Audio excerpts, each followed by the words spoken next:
ఆకుకూర పప్పు ఉడికినది, stove off చేయాలి, దించుకోవాలి. దీన్ని ఇప్పుడు మెత్తగా రుద్దాలి.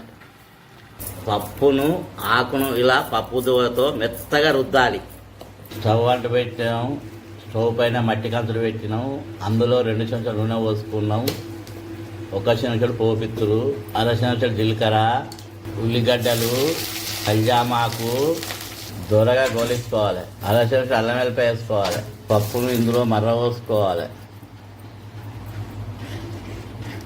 ఇప్పుడు కలుపుకొని ఒక 5 నిమిషాలు స్టవ్ పై ఉంచుకోవాలి. పప్పు ఆకుకూర రెడీ అయింది. కలుపుకోవాలి, స్టవ్ ఆఫ్ చేయాలి, దించుకోవాలి. పప్పు ఆకుకూర అన్నంతో కానీ చపాతీతో కానీ పూరితోటి కానీ తింటే చాలా రుచిగా ఉంటుంది.